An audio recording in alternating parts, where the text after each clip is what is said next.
یا الہی رحم فرما مصطفیٰ کے واسطے، یا رسول اللہ کرم کیجے خدا کے واسطے۔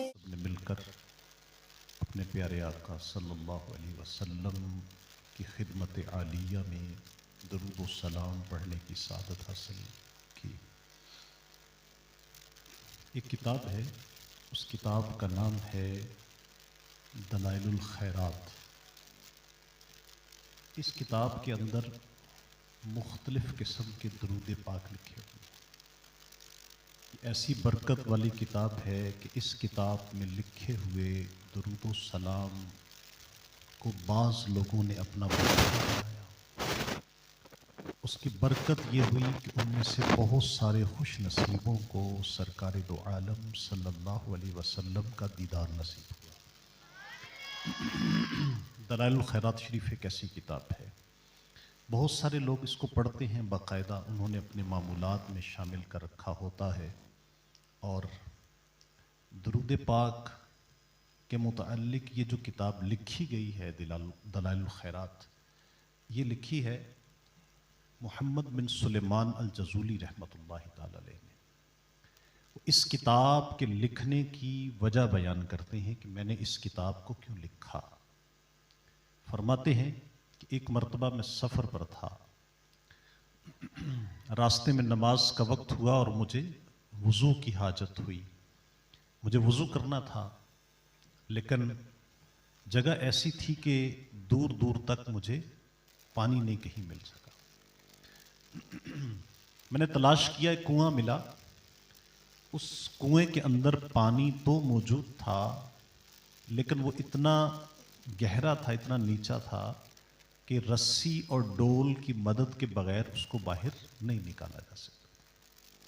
فرماتے میں دیکھنے لگ گیا کہ قریب مجھے ڈول اور رسی مل جائے تاکہ میں پانی نکالوں، وضو کروں اور فرض نماز ادا کروں۔ اللہ والوں کو اپنے فرض نماز کی بہت فکر ہوتی ہے۔ فرماتے ہیں کہ میری نظر پڑی، ایک دور جھونپڑی ہے، ایک کٹیا بنی ہوئی ہے، اور اس کے باہر اس کی چھوٹی سی ایک دیوار کے اوپر ایک نو عمر بچی، چھوٹی عمر کی بچی، وہ بیٹھی ہوئی۔ میں نے اس بچی سے کہا، بیٹی اپنے گھر سے مجھے رسی اور ڈول لا دو۔ کہنے لگی، آپ نے کیا کرنا ہے؟ میں نے کہا کہ بیٹا ایک کنواں ہے، وہاں سے میں نے پانی نکال کے وضو کرنا ہے۔ تو بچی کہنے لگی کہ آپ ہیں کون، اپنا تعارف تو کروائیں۔ کہتے میں نے کہا کہ میرا نام محمد بن سلیمان ہے، قبیلہ جزول سے میرا تعلق ہے۔ وہ بچی کہنے لگی، ہم نے تو آپ کے متعلق یہ سن رکھا ہے، آپ اللہ کے بڑے نیک بندے ہیں، آپ اللہ کے ولی ہیں، کیا آپ کے پاس یہ کرامت نہیں ہے آپ کہ آپ ڈول اور رسی کے بغیر پانی باہر نکال لیں؟ کہتے پھر اس بچی نے ڈول اور رسی لینے کی بجائے میری انگلی پکڑی، میرے ساتھ چل دی، کنویں پر پہنچی، اور وہاں کنویں کے اوپر کھڑے ہو کر اس نے اپنا لعاب، اپنا تھوک کنویں کے اندر پھینک دیا۔ محمد بن سلیمان الجزولی رحمۃ اللہ تعالی علیہ فرماتے ہیں کہ جب اس کا تھوک نیچے پہنچا، پانی بہت گہرا تھا، پہنچا تو پانی خود بخود چل کر کناروں تک آ گیا۔ فرماتے میں نے وضو کیا، میں بڑا حیران تھا۔ میں نے اس بچی سے سوال کیا، بیٹی اتنی چھوٹی عمر اور اتنی بڑی کرامت، تجھے یہ کرامت، یہ فیض کہاں سے ملا ہے؟ محمد بن سلیمان الجزولی رحمۃ اللہ تعالی علیہ فرماتے ہیں جب میں نے اس سے یہ سوال کیا تو وہ بچی کہنے لگی، حضور یہ فیض، یہ کرامت، یہ مجھے کہیں سے نہیں ملی، میرے والدین نے مجھے سکھا دیا ہے کہ میں اپنے آقا صلی اللہ علیہ وسلم کی ذات پر درود و سلام پڑھتی ہوں۔ میرے والدین نے میری تربیت کر دی ہے کہ وہ درود و سلام پڑھتے ہیں اور میں بھی درود و سلام پڑھتی، تو درود و سلام کی برکت سے یہ مجھے کرامت حاصل ہو گئی ہے۔ چھوٹا بچہ ہو یا بڑا ہو، اگر وہ درود و سلام کا عادی ہو جائے، اس کی زبان پر درود و سلام جاری ہو جائے، اٹھتے بیٹھتے چلتے پھرتے آتے جاتے، جب جب اس کے پاس وقت ہو درود و سلام کو اپنا وظیفہ بنا لے، تو اللہ تبارک و تعالی اس کی زبان، جس زبان سے وہ درود و سلام پڑھ رہا ہے، اس زبان کے ساتھ لگنے والے لعاب میں بھی اللہ تعالیٰ برکت عطا فرما دیتا ہے۔ ہمارے ہاں جب کوئی بیمار ہو جاتا ہے تو ہم ڈاکٹر کے پاس بھی لے کے جاتے ہیں، جانا بھی چاہیے، اچھے سے اچھے ڈاکٹر کے پاس بھی لوگ لے کے جاتے ہیں، لیکن جو سمجھدار ہوتے ہیں وہ یہ ضرور کہتے ہیں کہ ڈاکٹر تو دوا دے سکتا ہے نا، ایسی ہے نا، ڈاکٹر سے دوا دے سکتا ہے، شفا تو اللہ تبارک و تعالیٰ نے عطا فرمانی ہے، شفا من جانب اللہ ہے۔ اور ہم یہ کہتے ہیں کہ اگر دوا لے لی ہے لے لیں، لیکن ساتھ ساتھ اللہ کے کلام کا بھی وظیفہ اپنا لیں، سورہ فاتحہ بھی پڑھ لیں، دم بھی کر دیں بچے کو، پانی پر دم کر کے پلا دیں اس کو سورہ فاتحہ والا پانی، اس کو درود شریف پڑھ کر دم کر دیں، تو برکت اس کی یہ ہوگی کہ درود شریف کی برکت سے بیمار کو شفا ملتی ہے، مشکل میں پھنسے ہوئے کو مشکل سے نجات ملتی ہے، بے روزگار کو روزگار مل جاتا ہے۔ یہ میں نہیں کہتا، تمام علماء کا اس بات پر اتفاق ہے، جس کو جو پریشانی ہے درود شریف پڑھنا شروع کر دے، اللہ تبارک و تعالیٰ درود پاک کے صدقے سے اس کی پریشانی ٹال دیتا ہے۔ تو آج نیت کر لیں کہ ہم اس کو وظیفہ بنا لیں گے، باوضو رہنے کی بھی نیت کر لیتے ہیں۔ باوضو رہنا ہمارے آقا صلی اللہ علیہ وسلم کی سنت مبارکہ ہے، بہت آسان طریقہ ہے، بہت آسان طریقہ ہے۔ صبح ہم اٹھے، نماز ادا کر لی، ناشتہ کر لیا، اب کام پہ جانا ہے، ایک بار سوچ لیں میرا وضو ہے کہ نہیں ہے، اگر نہیں ہے تو وضو کر لیں۔ کتنا ٹائم لگتا ہے؟ 4 سے 5 منٹ لگتے ہوں گے میکسیمم۔ وضو کر لیا، اب کام پہ چلے گئے، جب وضو ٹوٹ جائے وضو کر لیا جائے۔ فائدہ یہ ہوگا کہ آپ کی نماز بھی لیٹ نہیں ہوگی، آپ باوضو ہیں، ٹائم کے ساتھ نماز بھی ادا کر لیں گے، جماعت کے ساتھ نماز مل جائے گی آپ کو۔ پھر جب وضو ٹوٹ جائے، جب بھی وضو ٹوٹے وضو کر لیا جائے، انشاءاللہ الرحمن آپ وضو کے جب عادی ہو جائیں گے نا باوضو رہنے کے، تو درود شریف پڑھنے کا بھی مزہ آئے گا۔ صلو علی الحبیب صلی اللہ تعالی علی محمد وآلہ وصحبہ اجمعین۔ آج کی یہ تقریب بہت خوبصورت ہے، اس وجہ سے خوبصورت ہے کہ اس میں 2 طرح کے لوگ ہیں، وہ بچے جو قرآن پاک سیکھ رہے ہیں، حفظ کر رہے ہیں، یاد کر رہے ہیں، اور وہ لوگ جو ان کو قرآن پاک سکھا رہے ہیں، حفظ کروا رہے ہیں، وہ یہاں موجود ہیں۔ آپ کے لیے، میرے لیے، ہم سب کے لیے سعادت ہے کہ ہم ان کے ساتھ بیٹھے ہوئے ہیں۔ ارشاد ہوا خیرکم من تعلم القرآن وعلمہ، تم میں سے بہتر وہ ہے جس نے قرآن سیکھا اور سکھایا۔ سیکھنے والا بھی بہتر، سکھانے والا بھی بہتر۔ تو ہماری خوش نصیبی کہ ہم سیکھنے والوں اور سکھانے والوں کے ساتھ یہاں حاضر ہیں۔ ہم نیت کرتے ہیں جتنی دیر بیٹھیں گے اپنے رب کی رضا کے لیے بیٹھیں گے، ہمارا دنیاوی کوئی مقصد نہیں ہوگا، اپنے رب کو راضی کرنے کے لیے بیٹھیں گے، رسول پاک صلی اللہ علیہ وسلم کی احادیث مبارکہ کا بیان سننے کے لیے بیٹھیں گے۔ صرف آپ کو ایک حدیث پاک سنانی ہے، اور ہم نے کوشش یہ کرنی ہے کہ اس حدیث پاک کو یاد بھی کر لیں، اچھی طرح سے سمجھ بھی لیں، اور اس پر ہم عمل بھی کر لیں۔ اگر آج ہم نے اس سیشن میں بیٹھ کر، آج کے اس اجتماع میں یہ حدیث پاک سن لی، سیکھ لی، یاد کر لی، اور اس پر عمل کرنا شروع کر دیا نا، تو نہ صرف ہم بلکہ ہماری آنے والی نسلیں بھی سدھر جائیں گی۔ ہمارا یہ ایمان ہے، میرے آقا صلی اللہ علیہ وسلم کا ایک ایک لفظ وہ ہیرے جواہرات سے کہیں زیادہ قیمتی ہے۔ ایک حدیث پاک جو ہے نا، ایک حدیث پاک وہ دنیا کی ساری دولت سے کہیں زیادہ قیمتی ہے، کہیں زیادہ قیمتی ایک حدیث پاک۔ تو آقا کریم صلی اللہ علیہ وآلہ وسلم نے جو ارشاد فرمایا، یہ حدیث پاک جو ہے نا، یہ ہمارے متعلق ہے۔ جو خاص طور پر جو صاحب اولاد ہیں، اور استاد یہ بھی والد کی طرح ہوتا ہے. فرمایا میرے آقا صلی اللہ علیہ وسلم نے اپنی اولاد کو 3 چیزوں کی محبت سکھاؤ. حکم آ گیا میرے آقا صلی اللہ علیہ وسلم. فرمایا اپنی اولاد کو 3 چیزوں کی محبت سکھاؤ. ہم سیکھ لیں گے نا تو انشاءاللہ اپنی اولاد کو بھی سکھائیں گے. ٹھیک. فرمایا اپنی اولاد کو 3 چیزوں کی محبت سکھاؤ. اس حدیث پاک کی راوی ہیں سیدنا علی المرتضی شیر خدا رضی اللہ عنہ. فرمایا اپنی اولاد کو 3 چیزوں کی محبت سکھاؤ. نمبر 1، پہلی بات میرے آقا صلی اللہ علیہ وسلم نے ارشاد فرمایا اپنی اولاد کو اپنے نبی کی محبت سکھاؤ. اور دوسری بات آقا کریم صلی اللہ علیہ وسلم نے ارشاد فرمائی. پھر تیسری بات ارشاد فرمائی. میں پہلے اس پر تھوڑی سی توجہ چاہوں گا. آقا کریم صلی اللہ علیہ وسلم نے ارشاد فرمایا اپنی اولاد کو 3 چیزوں کی محبت سکھاؤ. نمبر 1، ارشاد فرمایا اپنی اولاد کو اپنے نبی کی محبت سکھاؤ.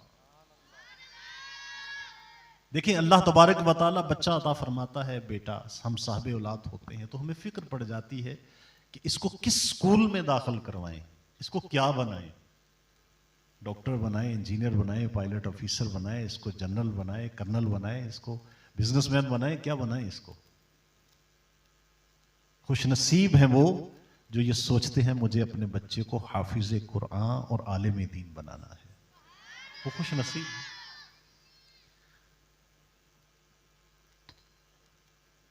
پھر اسکول میں داخل کروانے جاتے ہیں ہم بچے کو، ہم دیکھتے ہیں کس اسکول میں داخل کروائیں. اسکول کا سلیبس دیکھتے ہیں، اسکول کا ماحول دیکھتے ہیں، اس کا سٹینڈرڈ چیک کرتے ہیں، اس کے اساتذہ کی کوالیفیکیشن دیکھتے ہیں کیسا اسکول ہے. یہ پڑھ کر اس اسکول میں جب میں بچہ داخل کرواؤں گا تو میرا بچہ یوں داخل ہوگا اور جب یہ نکلے گا تو یہ بن چکا ہوگا. یہ ہمیں دیکھنا ہوتا ہے بحیثیت والد. یہ ہماری ذمہ داری بھی بنتی ہے کہ ہم اپنے بچے کو جن لوگوں کے سپرد کر رہے ہیں وہ لوگ کیسے ہیں، ان کے نظریات، ان کے عقائد کیسے ہیں، ان کی تعلیم کیسی ہے، ان کی خود تربیت کیسی ہے، ان کا ماحول کیسا ہے، اس اسکول اس ادارے کا ماحول کیسا. یہ ہم نے چیک کرنا ہوتا ہے. یہ ہماری ذمہ داری بنتی ہے. اے میرے پیارے اور محترم اسلامی بھائیوں، لیکن دنیا کے سارے سلیبس، ساری تربیت، ساری اپنی جگہ پر ہے، لیکن جو سلیبس میرے آقا صلی اللہ علیہ وسلم نے عطا فرما دیا ہے یہ ایسا سلیبس ہے جس نے اس سلیبس کو پڑھ لیا، یاد کر لیا، اپنے بچوں کو سکھا دیا، وہ دنیا میں بھی کامیاب ہوگا اور آخرت میں بھی کامیاب ہوگا. فرمایا اپنی اولاد کو اپنے نبی کی محبت سکھاؤ. کیسا پیارا انداز ہے میرے آقا صلی اللہ علیہ وسلم کا. کس کی محبت سکھانی ہے؟ اپنے نبی کی محبت سکھانی ہے. اپنے وطن کی محبت بھی سکھائیے، اپنے والدین کی محبت بھی سکھائیے، اپنے ننیال کی محبت بھی سکھائیے، چچا، مما، ماموں، تایا، سب کی محبت، بڑوں کی محبت سکھائیں. لیکن اپنے نبی صلی اللہ علیہ وسلم کی محبت لازمی سکھانی ہے. اس لیے کہ اگر یہ محبت رسول صلی اللہ علیہ وسلم اپنے بچے کے سینے میں منتقل کرنے میں ہم کامیاب ہو گئے تو پھر یہ بچہ نمازی بھی بن جائے گا، یہ والدین کا تابع فرمان بھی بن جائے گا، یہ اس معاشرے کا اہم فرد بھی بن جائے گا، یہ ملت اسلامیہ سے محبت کرنے والا بھی بن جائے گا، یہ اپنے دین سے محبت کرنے والا بھی بن جائے گا، یہ اپنے وطن سے محبت کرنے والا بھی بن جائے گا، یہ اپنے والدین کا نام روشن کرے گا اگر اس کے سینے میں نبی کریم صلی اللہ علیہ وسلم کی محبت پیدا ہو گئی. کیسے سکھاتے تھے صحابہ کرام؟ آئیے سنیے. رات کا پچھلا پہر اور مدینہ پاک کی گلیاں اور ایک آواز لگانے والے عام شخص نہیں ہے، سیدنا بلال حبشی رضی اللہ عنہ. آواز کیا لگا رہے ہیں؟ آواز لگ رہی ہے اللہ کے شاہ سوارو، اللہ کے حبیب صلی اللہ علیہ وسلم کی طرف سے جہاد کا حکم آ گیا. اے نوجوانوں اٹھو، رسول کریم صلی اللہ علیہ وسلم کی بارگاہ میں حاضر ہو جاؤ. صبح نماز فجر کے بعد میدان جہاد کے لیے قافلہ روانہ ہونے والا ہے. یہ آواز مدینے کی گلیوں کے اندر گونج رہی ہے. یہ آواز ایک بیوہ عورت، مدینہ پاک کی ایک بیوہ خاتون ہے، ان کے کانوں میں بھی پڑتی ہے. وہ نماز فجر ادا کرتی ہیں اور نماز فجر ادا کرتے ہی جب خیال آتا ہے کہ حضور نے بلایا ہے اور نوجوانوں کو بلایا جا رہا ہے، تو اس خاتون کی آنکھوں سے آنسو جاری ہوتے ہیں، آنسو کا سیلاب جاری ہوتا ہے، سسکیاں بن جاتی، رو رہی ہے. پاس ہی ایک 6 سال کا اس کا بیٹا ہے، وہ سویا ہوا ہے. اس نے دیکھا کہ میری ماں رو رہی ہے اور سسکیاں باندھ باندھ کے رو رہی ہے. اس کے کانوں میں آواز پڑی، فوراً اٹھ کے کھڑا ہو جاتا ہے. کہتا امی آپ کیوں رو رہی ہیں؟ کہا بیٹا میں تجھے نہیں بتا سکتی کس وجہ سے رو رہی ہے. کہا نہیں ماں، آپ کو روتا ہوا نہیں دیکھ سکتا، اب بتائیے تو صحیح کس وجہ سے رو رہی ہے. کہا بیٹا ابھی مؤذن رسول صلی اللہ علیہ وسلم ورضی اللہ عنہ حضرت بلال رضی اللہ عنہ تشریف لائے تھے ہماری گلی میں اور آواز لگا رہے تھے کہ آج رسول پاک صلی اللہ علیہ وسلم کا حکم سنا رہے تھے کہ ابھی میدان جہاد کے لیے بلایا جا رہا ہے. بیٹے رو اس لیے رہی ہوں کہ میرا کوئی نوجوان بیٹا نہیں ہے. تمہارا باپ پچھلے غزوہ میں شہید ہو چکا، تمہارا بڑا بھائی پچھلے غزوہ میں شہید ہو چکا. رو اس لیے رہی ہوں کاش آج میری گود میں کوئی نوجوان بیٹا ہوتا تو اس کو میں اپنے آقا صلی اللہ علیہ وسلم کے قدموں پر قربان کر دیتی.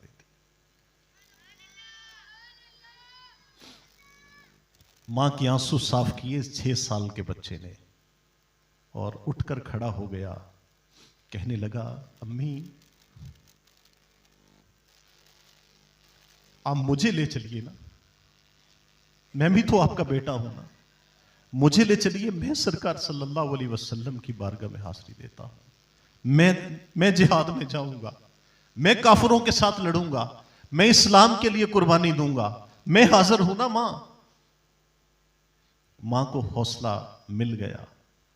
ماں نے اپنے بیٹے کو اپنی انگلی سے لگایا، اپنے آپ کو پردے میں چھپایا. نماز فجر ادا ہو چکی ہے، صحابہ کرام علیہم رضوان حاضر خدمت ہیں اور حضور صلی اللہ علیہ وسلم کی زیارت سے لطف اندوز ہو رہے ہیں. ایک عورت کو چھوٹے سے بچے کے ساتھ باپردہ آتے ہوئے دیکھا. کچھ صحابہ گئے، جا کر اس بچے کو لے آئے اور اس بچے کو حضور صلی اللہ علیہ وسلم کی خدمت میں پیش کر دیا گیا. وہ بچہ ادب کے ساتھ عرض کرنے لگا یا رسول اللہ صلی اللہ علیہ وسلم، میں اس لیے حاضر ہوا ہوں کہ میری ماں کی خواہش ہے، آپ کی طرف سے حکم آیا بلال حبشی رضی اللہ عنہ لے کر آئے اور میری ماں کی خواہش ہے کہ ہمارے گھر سے بھی کوئی قربانی ہونی چاہیے. نہ میرا کوئی بڑا بھائی ہے نہ میرا باپ، یا رسول اللہ مجھے قبول فرما لیجیے. کریم آقا صلی اللہ علیہ وآلہ وسلم اس بچے کے اس جذبے کو دیکھ کر میرے سرکار مسکرائے. جب حضور مسکراتے تھے نا تو ساری کائنات مسکرا پڑتی تھی، ہر طرف رحمت ہی رحمت برس پڑتی تھی. کریم آقا صلی اللہ علیہ وسلم مسکرائے اور فرمایا بیٹا تم تو بھی بہت چھوٹے ہو، میدان جہاد میں تو تیز دوڑنا پڑتا ہے، تم تو تیز نہیں دوڑ سکتے. میدان جہاد میں تو گھوڑا بھی دوڑانا پڑتا ہے، تمہارے تو ہاتھ بڑے چھوٹے چھوٹے سے ہیں، ان ننھے ہاتھوں سے کیسے تلوار پکڑو گے اور کیسے کافروں کا مقابلہ کرو گے؟ وہاں تو بہادر چاہیے ہوتا ہے، وہاں تو تیر بھی چلانے پڑتے ہیں، تم تو بھی بہت چھوٹے ہو. وہ چھوٹا سا بچہ اس نے جو جواب دیا نا وہ تاریخی جواب تھا. عرض کرنے لگا یا رسول اللہ صلی اللہ علیہ وسلم، میری عمر بہت تھوڑی ہے، میں بہت چھوٹا، میں نہیں تیز دوڑ سکتا، نہ میں گھوڑا دوڑا سکتا ہوں، نہ میں نیزہ چلا سکتا ہوں، نہ میں تلوار چلا سکتا ہوں، نہ بھاری تلوار اٹھا کر دوڑ سکتا ہوں، کچھ بھی نہیں کر سکتا. لیکن یا رسول اللہ صلی اللہ علیہ وسلم، کافروں کا وہ تیر جو ان کی طرف سے آئے گا، میں اپنا سینہ آگے کر کے آپ کو بچا تو سکتا ہوں، اپنے سینے پر تیر تو کھا سکتا ہوں۔ رسول پاک صلی اللہ علیہ وسلم کی بارگاہ میں جب اس بچے نے یہ عرض کیا، اس کو سکھانے والا کون ہے، اس کی تربیت کرنے والا کون، اس کی والدہ ہے، اور والدہ اس انداز سے تربیت کر رہی ہے کہ بیٹا سب کچھ اپنی جگہ پہ ہے، لیکن رسول کریم صلی اللہ علیہ وسلم پر اپنی جان قربان کر دینا یہ دنیا کی سب سے عظیم نعمت ہے۔ تربیت کی جا رہی ہے کہ اپنے بچوں کو کیسے محبت رسول سکھانی ہے، اپنے نبی صلی اللہ علیہ وسلم کی محبت کیسے سکھانی ہے۔ اے میرے پیارے اور محترم اسلامی بھائیوں، دوسری چیز جو سرکار دو عالم صلی اللہ علیہ وسلم نے ارشاد فرمایا اپنی، پہلے کیا تھی جی؟ اپنے نبی کی محبت سکھاؤ۔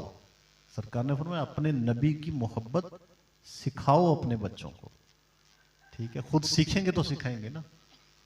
پھر دوسری بات ارشاد فرمایا اپنی اولاد کو اہل بیت کی، میرے اہل بیت کی محبت سکھاؤ۔ حضور کے اہل بیت، میرے آقا صلی اللہ علیہ وسلم کے اہل بیت کی محبت سکھانے کا حکم ہے۔ یہ نہ ہو کہ حضور کی محبت تو ہو اور حضور علیہ الصلاۃ والسلام کے اہل بیت سے ہماری محبت نہ ہو ہمارے سینوں میں، ہمارے بچوں کے سینوں میں۔ نبی کریم صلی اللہ علیہ وسلم کے اہل بیت کی فضیلت کتنی ہے۔ میرے آقا صلی اللہ علیہ وآلہ وسلم تشریف فرما ہے کہ سیدہ فاطمہ الزہرا رضی اللہ عنہا تشریف لاتی ہیں، ساتھ امام حسن و حسین ہیں اور ساتھ سیدنا علی المرتضی شیر خدا رضی اللہ عنہ ہے۔ کریم آقا صلی اللہ علیہ وسلم ان کو سب کو اپنی چادر کے نیچے چھپا لیتے ہیں، اپنی چادر کے نیچے سب کو چھپا لیتے ہیں، اور اللہ کریم کی بارگاہ میں دعا کرتے ہیں اللہ یہ میرے اہل بیت ہیں، میں ان سے محبت کرتا ہوں، اے اللہ تو بھی ان سے محبت فرما۔ حضور علیہ الصلاۃ والسلام کے ازواج مطہرات، حضور علیہ الصلاۃ والسلام کے خاندان کے جتنے افراد ہیں یہ سارے اہل بیت، سب سے محبت، ادب یہ ضروری ہے، اور ادب کیا کرتے تھے، ادب سکھایا جاتا تھا۔ صحابہ کرام علیہم رضوان باقاعدہ ادب کرتے تھے، محبت کرتے تھے اہل بیت کے ساتھ۔ آپ نے وہ واقعہ سنا ہوگا، حضرت فاروق اعظم رضی اللہ تعالیٰ عنہ امیر المومنین ہیں، وقت کے امیر المومنین، آپ کے شہزادے، آپ کے بیٹے حضرت عبداللہ ابن عمر رضی اللہ عنہ دوڑتے ہوئے ایک دن آتے ہیں، امام حسین رضی اللہ عنہ کے ساتھ کھیلا کرتے تھے، ہم عمر تھے ان کے، اور آ کر کہتے ابا جان حسین کہہ رہے ہیں کہ آپ، یعنی آپ امیر المومنین، آپ ان کے گھر کے غلام ہیں۔ کن کو کہا جا رہا ہے؟ فاروق اعظم رضی اللہ عنہ۔ 22 لاکھ مربع میل فتح فرمائے، 22 لاکھ مربع میل، اور شان یہ ہے میرے آقا صلی اللہ علیہ وسلم نے فرمایا اگر میرے بعد کوئی نبی ہوتا تو وہ فاروق اعظم رضی اللہ عنہ۔ شان اتنی ہے، لیکن بیٹا کہہ رہا ہے ابا جان آپ امیر المومنین ہیں، اور حسین کہہ رہے ہیں آپ ان کے گھر کے غلام ہیں۔ فاروق اعظم رضی اللہ عنہ خوشی سے جھوم اٹھتے ہیں، کہتے بیٹا واقعی ایسا کہا ہے؟ کہا ہاں ابا جان ایسا ہی کہا ہے، ایسا ہی کہہ رہے ہیں کہ آپ تو غلام ہیں۔ فرمایا امام حسین کے پاس جائیے اور ان سے لکھوا لیجئے کہ عمر ان کے در کا غلام ہے، ان سے جا کر لکھوا لیجئے۔ فرمایا کہ میرے لیے سند ہوگی کہ اگر وہ لکھ کر دے دیں کہ فاروق اعظم ان کے در کا غلام ہے۔ یعنی اتنی بڑی شان ہونے کے باوجود فاروق اعظم رضی اللہ عنہ اپنے آپ کو اہل بیت کا غلام کہلوانے اور لکھوانے میں فخر محسوس فرما رہے ہیں۔ اے میرے پیارے اور محترم اسلامی بھائیوں، ہم عالم بن جائیں، ہم بہت بڑے آفیسر بن جائیں، ہمارا بزنس پوری دنیا کے اندر پھیل جائے، ہم ملک کے وزیر اعظم بن جائیں، ہم بہت بڑے سیاستدان بن جائیں، دنیا ہمیں سلام کر رہی ہو، ہم بہت کچھ ہوں، لیکن اگر حضور کے اہل بیت کے غلام نہ ہم نہ ہوں تو ہم کچھ بھی نہیں ہیں۔ اور تیسری بات، پہلی کیا تھی جی؟ ریوائز کر لیتے ہیں نا۔ فرمایا اپنی اولاد کو 3 چیزیں سکھاؤ، اپنے نبی کی محبت سکھاؤ، نمبر 2 میرے اہل بیت کی محبت سکھاؤ، اور تیسری چیز فرمایا اپنی اولاد کو قرآن کی محبت سکھاؤ، اپنی اولاد کو قرآن کی محبت سکھاؤ۔ اچھا، محبت کا معنی یہ نہیں ہے قرآن کی محبت کا کہ قرآن پاک گھر میں موجود ہے، بہت اچھے غلاف کے اندر ہم نے اس کو سنبھال کے رکھا ہوا ہے، صبح اٹھتے ہیں اس کو چومتے ہیں، سینے سے لگاتے ہیں اور پھر رکھ دیتے ہیں۔ صرف یہ محبت نہیں، محبت یہ ہے کہ اس کلام کو سیکھا جائے، اس میں کیا لکھا ہے یہ سیکھا جائے، اس کو یاد کیا جائے۔ یہ وہ کلام ہے، یاد رکھیے اس وقت تک دنیا کے اندر 1-2 کتابیں نہیں، سینکڑوں ہزاروں نہیں، لاکھوں کروڑوں کتابیں، بکس، لاکھوں کروڑوں کتابیں لوگوں نے، دنیا والوں نے، دنیا کے عام لوگوں نے لاکھوں کروڑیں کتابیں لکھ دی ہیں، جو لکھی جا چکی ہیں۔ بہت ساری کتابیں آپ نے بھی دیکھی ہوں گی، بچوں کے بیگ بھی بھرے ہوتے ہیں، لائبریری میں چلے جائیں کتابیں بھری ہوئی ہیں۔ تو اتنی کتابیں لکھی جا چکی ہیں، یہ ساری دنیا کے اندر جتنی لکھی جانے والی کتاب، ایک ایک موضوع جو ہے نا، ایک ایک موضوع، مثال کے طور پر فزکس کا ایک موضوع ایٹم، اب ایٹم کے اوپر سینکڑوں کتابیں لکھی جا چکی، صرف ایک ٹاپک کے اوپر سینکڑوں کتابیں لکھی۔ تو اتنی ساری کتابیں لکھی جا چکی ہیں، تو یہ ساری کی ساری کتابیں، ان کے اندر لکھے جانے والا علم قرآن کریم کی ایک آیا مبارکہ کا بھی مقابلہ نہیں کر سکتا۔ ارے وجہ کیا ہے؟ قرآن بھی تو کتاب ہی ہے نا۔ وجہ کیا ہے؟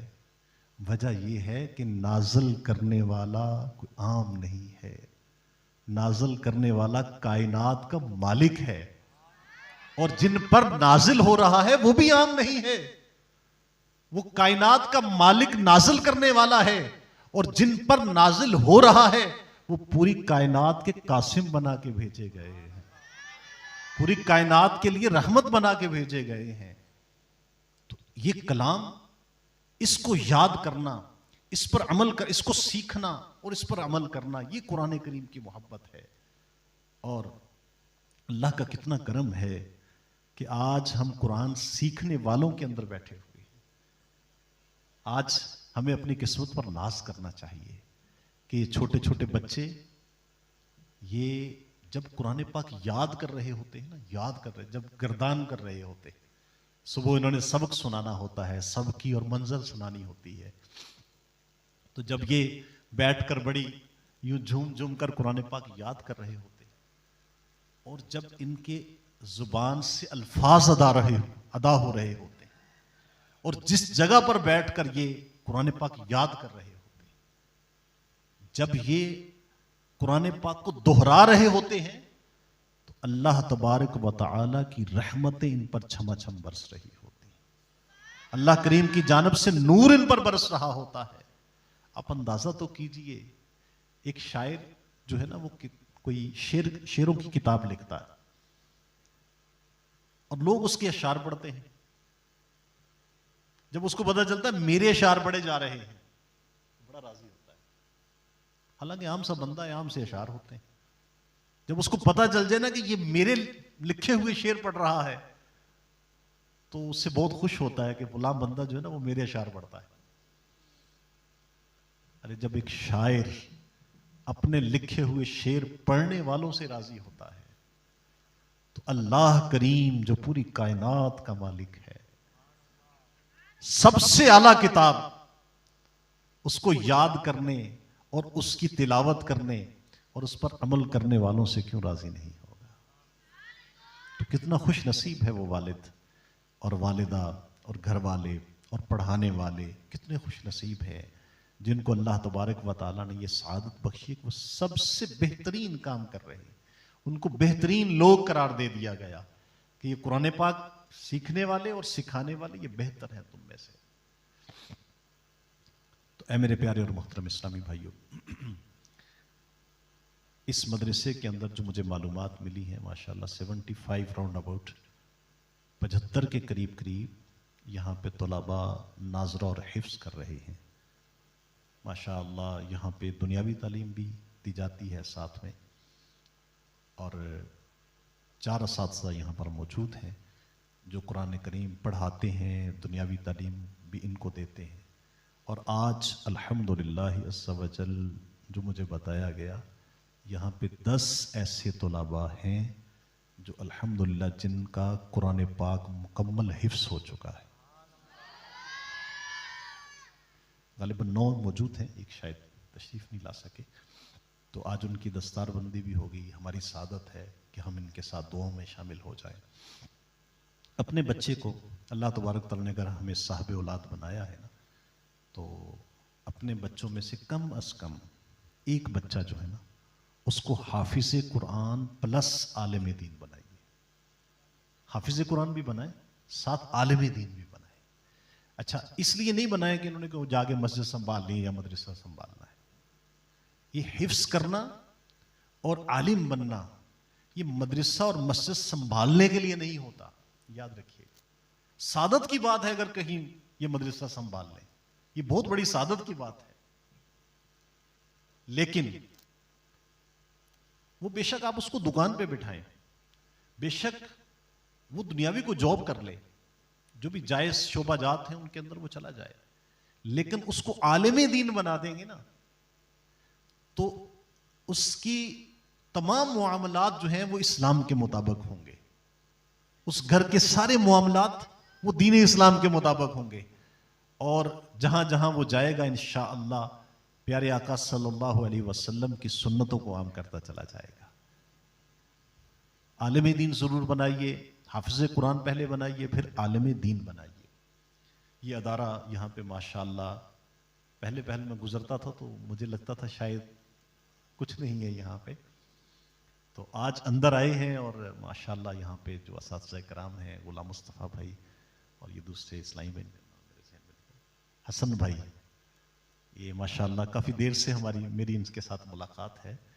یہ الحمدللہ عز و جل بہت باعمل مسلمان ہیں، حافظ قرآن بھی ہیں ماشاءاللہ، عالم دین بھی ہیں، تو یہاں پہ یہ کوششیں کر رہے ہیں، آپ ان کے ساتھ تعاون بھی کیجئے۔ جو ادارے کے اور بھی دوست ہیں جو ادارہ چلانے میں کوشش کر رہے ہیں، تو آپ ان کا ساتھ بھی دیجئے، ان کے ساتھ تعاون بھی کیجئے۔ اور سب سے بڑا تعاون یہ ہے، اچھا پتہ کیا کرتے عام طور پر ہوتا ہے کہ جو گھر میں سب سے کمزور بچہ ہوتا ہے نا، وہ مدرسے میں ڈال دیا جاتا ہے۔ جو پڑھنے والا لائق ہے، چلو اس کو یونیورسٹی بھیج دو، اس کو پی ایچ ڈی کروا لو، اس کو MBBS کروا لو۔ ایسا نہیں ہے بھائی، جو لائق بچہ ہے نا، سب سے جو اچھا بچہ، آپ ویسے بچے سارے اچھے ہوتے ہیں، آپ سمجھتے ہیں یہ بچہ میرا بہت ذہین ہے، تو اس کو آپ مدرسے میں داخل کروائیے، تاکہ آپ کا ذہین بچہ جو ہے وہ خوب دین اسلام سیکھے اور خوب دین کا کام کرے، اور ساتھ ساتھ بے شک آپ دنیاوی کام بھی کیجیے، اپنا بزنس بھی کروائیے ان سے، آپ ان کو جاب بھی دیجیے، آپ ان کو PhD بھی کروائیں، آپ ان کو MBBS بھی کروائیں، انجینئرنگ بھی کروائیں، ٹھیک۔ اللہ تبارک و تعالی ہم سب کو عمل کرنے کی توفیق عطا فرمائے۔ آخری گزارش، اچھا اس کا مطلب یہ نہیں ہے کہ ہم اپنے بچوں کو سکھا دیں قرآن پاک اور ہم خود محروم رہیں۔ عام طور پر پتہ کیا ہوتا ہے، یار میں تے قرآن پاک نہیں سی پڑھیا، میں نے تو نہیں پڑھنا ہوں، چلو میرا بچہ پڑھ جائے۔ یہ اچھی بات ہے، بچہ پڑھ جائے، لیکن ہم پر بھی تو ضروری ہے نا کہ ہم بھی سیکھیں۔ کوئی بات نہیں ہم بڑے ہو گئے، کوئی بات نہیں ہم 35 سال کے ہو گئے، کوئی بات نہیں ہماری داڑھی سفید ہو گئی، کوئی بات نہیں، سیکھنے کی تو کوئی عمر نہیں ہے، بندہ سیکھتا تو رہتا ہی ہے۔ دیکھیے جو ہم بزنس کر رہے ہیں جو ہم کام کرتے ہیں وہ سیکھتے رہتے ہیں نا، آگے سے آگے آگے سے آگے. یہ مشین آ گئی، اب اس کی میکینکس اس کی سیکھنا شروع کر دی، اب مشین تھوڑی اپ گریڈ ہو گئی، اب اس کو سیکھنا شروع کر دیا. تو یہ ساتھ ساتھ چلتا رہتا ہے. تو میری یہ گزارش ہے کہ آپ سب جتنے بھی اسلامی بھائی یہاں پر موجود ہیں، اگر قرآن پاک آپ نے نہیں صحیح پڑھا تو ایک مرتبہ اپنے مسجد کے قاری صاحبان اگر نہ ملیں تو الحمدللہ عز و جل ہمارے دعوت اسلامی کے ذمہ داران یہاں پر موجود ہیں. دعوت اسلامی کے کسی ذمہ دار کے پاس چلے جائیے، ان سے کہیے مجھے قرآن پاک پڑھنا ہے. وہ آپ کو علیحدہ وقت دے دیں گے، بچوں کے ساتھ نہیں بیٹھائیں گے. ہمارے الحمدللہ دعوت اسلامی کے مدنی ماحول میں مدرسۃ المدینہ بالغان، یعنی بڑی عمر کے اسلامی بھائیوں کو قرآن پاک پڑھانے کا انتظام ہوتا ہے مساجد کے اندر. الگ سے ان کو ٹائم دے دیا جاتا ہے، بچوں میں نہیں بٹھایا جاتا. عشاء میں آپ فارغ ہیں، مغرب میں فارغ ہیں، فجر میں فارغ ہیں، جس وقت فارغ ہیں آپ اپنے امام صاحب کو ملیے. یہاں پر اسلامی بھائی تشریف فرما ہے، میرے دائیں بائیں یہ انہی علاقوں سے تشریف رکھتے ہیں. اس کے علاوہ بھی الحمدللہ آپ کسی ہمارے امام صاحب جو آپ سمجھتے ہیں ان سے رابطہ کیجئے، قرآن پاک سیکھ لیجئے قرآن پاک. اور اس کے ساتھ ساتھ روزانہ کم از کم 3 آیات قرآن پاک کی، 3 آیات، اس کا ترجمہ اور تفسیر. بہت آسان تفسیر صراط الجنان، یہ آپ ڈاؤن لوڈ بھی کر سکتے ہیں آج کل اپنے موبائل کے اندر، وہاں سے پڑھ لیں. آپ اس کو خرید لیں، اس کی ایک جلد خرید لیں، جب وہ مکمل ہو جائے دوسری جلد خرید لیں. تو کم از کم 3 آیات قرآن پاک کی ترجمہ تفسیر کے ساتھ ضرور پڑھیے. اگر پڑھنا نہیں آتا تو سیکھ لیجئے. اگر اردو پڑھنا نہیں آتا تو اپنے کسی بیٹے کے پاس، اپنی بیٹی کے پاس، اپنے گھر والوں کے پاس بیٹھ جائیے، اسے کہے بیٹا مجھے 3 آیتیں پڑھ دو اور اس کا ترجمہ اور تفسیر پڑھ کے سنا دو. دیکھیں ہم سنیں تو صحیح، ہمارے رب کریم جل شانہ نے جو قرآن پاک ہمارے لیے نازل فرمایا ہے اس میں ہمارا رب ہمیں فرما کیا رہا ہے. ہم دنیا کا علم سیکھنے کے لیے تو ایم ایس سی کرنے کے لیے 20 سال لگتے ہیں، ایم فل کرنے کے لیے 18 سال لگ جایا کرتے ہیں، اور پی ایچ ڈی کریں تو 24 سال لگ جایا کرتے ہیں. اے میرے پیارے اور محترم اسلامی بھائیو، دنیا کا علم سیکھنے کے لیے تو ہم اتنے سال لگا دیں، اور قرآن پاک کا علم سیکھنے کے لیے ہمارے پاس وقت نہیں ہے، ہم تھک جاتے ہیں. نہیں، ایسا نہیں. صرف آدھا گھنٹہ، 25 منٹ، آدھا گھنٹہ نکال لیجیے اپنی زندگی میں سے. اللہ تبارک و تعالی ہم سب کو عمل کی توفیق عطا فرمائے. ایک بار آخری بار پھر ہم نے اس حدیث پاک کی دہرائی کرنی. فرمایا میرے آقا صلی اللہ علیہ وسلم نے اپنی اولاد کو، مل کر کہیں ذرا، 3 چیزیں سکھاؤ. پھر مل کر کہہ دیں جی، اپنی اولاد